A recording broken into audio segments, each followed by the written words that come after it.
Hi guys, this is Rider Me and welcome back to my channel. Bali ang topic natin ngayon guys, yung tinatawag na Travel Authority. Bali pangalawang video ko na to guys.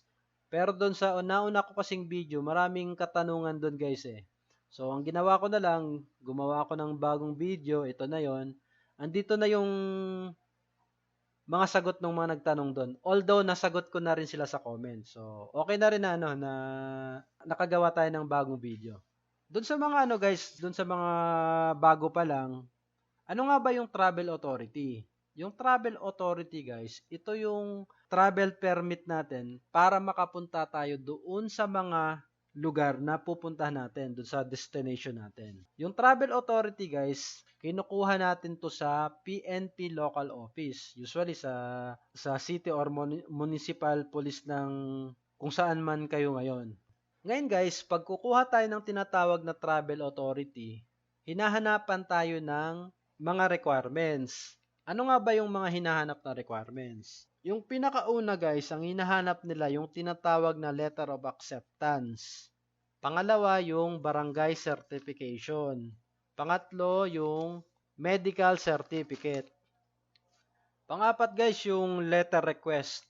Tapos yung panlima, yung driver's license. So balik tayo doon guys sa letter of acceptance. Ano nga ba yung letter of acceptance guys? Yung letter of acceptance, ito yung certification na tatanggapin kayo nung destination nyo. Let's say sa amin guys, hahalimbawa ko na lang yung sa amin. Bali sa Manawag kasi yung pinuntahan namin or yung pupuntahan ulit namin. Doon sa certification na yun, naka-state yung namin doon, yung pangalan, tapos yung barangay doon kung saan kami tutuloy, tapos kung saan naman kami nanggaling, at kung ano naman yung sasakyang dala namin at yung plate number niya. Paano nga ba kinukuha yung letter of acceptance? Yung letter of acceptance, usually kinukuha to doon sa DRRMC ng inyong destinasyon. Usually guys, nakapesto to doon sa mga sa mga city or municipal office. So, ipagtanong-tanong nyo na lang. Ngayon guys, syempre wala kayo doon. So, paano nyo kukunin yon? Ang gagawin nyo, kung may kamag-anak or pamilya kayo doon guys, utusan nyo na lang sila. So, pupunta sila doon sa DRRMC, tapos hihingi ng mga detalye yan guys, yung pangalan nyo, yung barangay kung saan kayo pupunta doon, tapos kung saan naman kayo galing, at kung ano yung sasakyan na, na gagamitin nyo. Ngayon guys, paano kung wala kayong mautusan? Sa case namin, ang ginawa namin, kumontak kami sa FB page ng DRRMC doon. Sana guys, sa mga destinasyon na pupuntahan nyo, sana may may ganun ding FB page para mas mabilis yung communication. So, ang ginawa namin, kinontak namin sila, weekdays namin kinontak para siguradong may sasagot. Kasi pag weekends, syempre, nagpapahinga din yung mga yan eh. So, mas maganda kung weekdays kayo kokontak sa kanila. Tapos guys, may mga napaka-responsive naman nila eh. Ewan ko lang sa ibang sa ibang destinasyon Pero dun sa Manawag, Pangasinan, napaka-responsive nila. May sumagot agad. Tapos nanghingi lang sila ng mga information. Siguro nung naibigay na namin after 2 hours, na i-release naman yung certification namin. So pinadala nila, in-scan nila, tapos pinadala nila sa amin. Tapos pinaprint na lang namin dito. Tapos guys, libre nga pala yun guys Sa case namin sa case namin, wala kaming binayaran dun sa letter of acceptance. So thank you sa Manawag local office. Ang pangalawa guys, yung barangay certification. Yung barangay certification guys, kukunin nyo to dun sa barangay hall kung saan kayo na andoon ngayon. So, may mga itatanong lang doon guys, tapos ang gawin nyo na lang, magdala kayo ng valid IDs nyo na katunayan na taga doon kayo sa barangay na yon. Tapos guys, kung kung meron na yung ano nyo, yung acceptance letter or letter of acceptance, mas maganda kung ano, kung dalhin nyo na rin sa barangay. Just in case lang hanapan kayo. Ngayon guys, pag nakakuha ka na kayo ng barangay certification, tapos yung barangay certification pala guys, libre din na naibigay sa amin yun. Wala din kaming binayaran doon.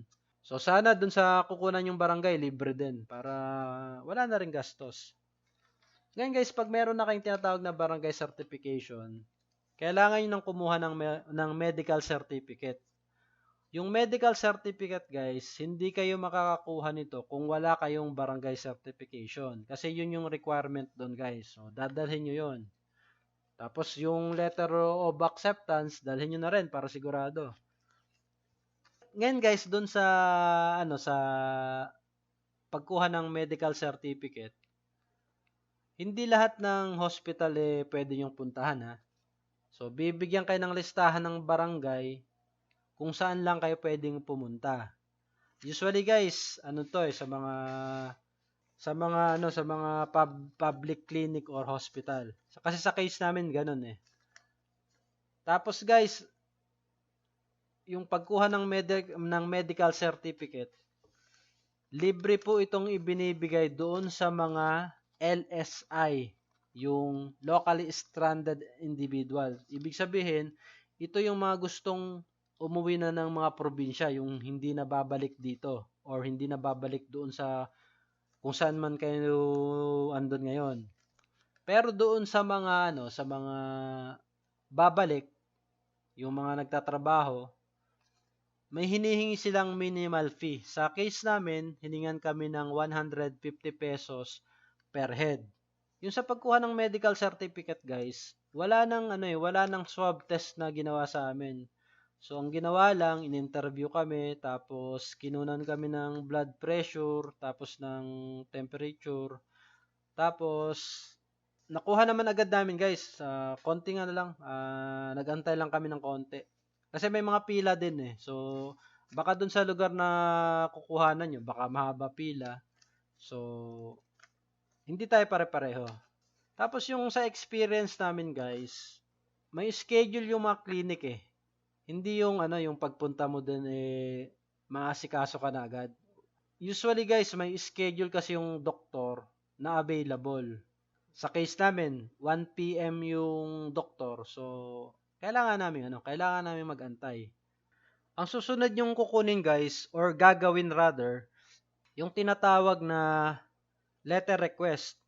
Sa dulo ng video guys, ipopost ko yung doon, ipopost ko yung sample na ibinigay sa amin ng PNP local office. Handwritten lang yung guys, yung hiningi sa amin. Nung una kasi nagpa-computerize pa kami. Tapos pinaulit lang din kasi ang gusto kasi nila na naka-handwritten yung letter request. Tapos guys, yung pinakahuling requirement, yung driver's license. So kailangan nila ng nito ng photocopy. Yung dun sa driver's license guys, kung halimbawang yung destination nyo may public commute na, hindi nyo na kailangan nung photocopy ng driver's license. Ngayon guys, dun sa mga mag-aarkila lang ng sasakyan, kailangan din ng medical clearance nung driver. So, ibig sabihin, kukuha din siya ng medical certificate. And guys, pag kumpleto na yung mga requirements na nakuha nyo, pwede na kayong pumunta sa police office kung saan kayo mag-apply ng travel authority. Ngayon guys, bago pala kayo mag-provide nitong mga requirements, mas maganda kung nag-visit din kayo sa police office para mas sigurado tayo. Ngayon guys, pag pupunta na kayo dun sa police office, pag magsasubmit na kayo nitong mga requirements, mas maganda kung mas maaga kayo doon. Tapos, may mga kasi yan guys may mga kung anong oras magbubukas at yung mga cut-off nila. Kasi ganun yung naranasan namin. Tapos siguraduhin nyo na pagpupunta kayo doon, kumpleto na lahat ng requirements nyo. Ngayon guys, kailangan bang magpunta lahat ng mga mag-a-apply? Hindi na kailangan. Kung isa lang yung lakad nyo, halimbawa, 5 kayo, tapos iisa lang naman yung destinasyon nyo, hindi nyo na kailangang pumunta lahat doon. Isang representative lang yung pupunta doon, sapat na yon. Tapos, wag niyong kalimutang ipa-photocopy lahat nung yung requirements niyo. Halimbawa, yung isang set ng requirements niyo, ipa-photocopy niyo lahat 'yon. Tapos guys, pag andun kayo, mas maganda kung magdala kayo ng ballpen kasi kung minsan may mga pinapasulatan sa inyo. Tapos yung valid IDs niyo na din para wala na kayong aberya kung just in case hanapan kayo ng mga identification. Tapos ito pala guys, yung travel pass or travel authority na kukunin nyo, kunin nyo po ito 2 days before ng travel date. Hindi yung magbabiyahe na kayo kinabukasan ngayon nyo palang kukunin. Walang ganon. Hindi kayo mabibigyan nun. So, mas maganda kung at least 2 days before. Tapos guys, yung medical certificate nyo pala, valid po yun 2 weeks before your travel date. So, kayo nang bahalang magbilang. Tapos guys, pag nasa police station kayo, huwag niyong kalimutang mag-face mask saka face shield. Baka mamaya, makakasuhan pa kayo dun eh. Kasi yun yung yun yung patakaran natin ngayon eh. Yung pagre-release ng travel authority guys, kadalasan na ibibigay siya kinabukasan. So, dun sa mga nagtatrabaho, maglalaan talaga kayo ng 1 to 2 days guys na pag-absent para i-process lahat ng mga requirements nyo.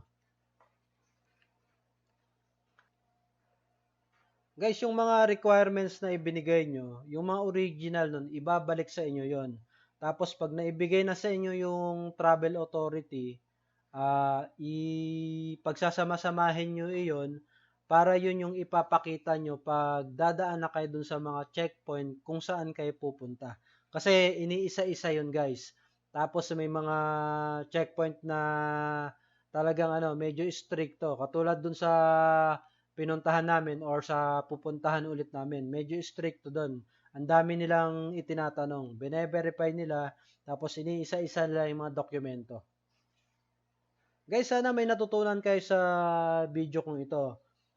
Ingat na lang kayo sa biyahe guys. Sana nakatulong sa inyo to. Maraming salamat.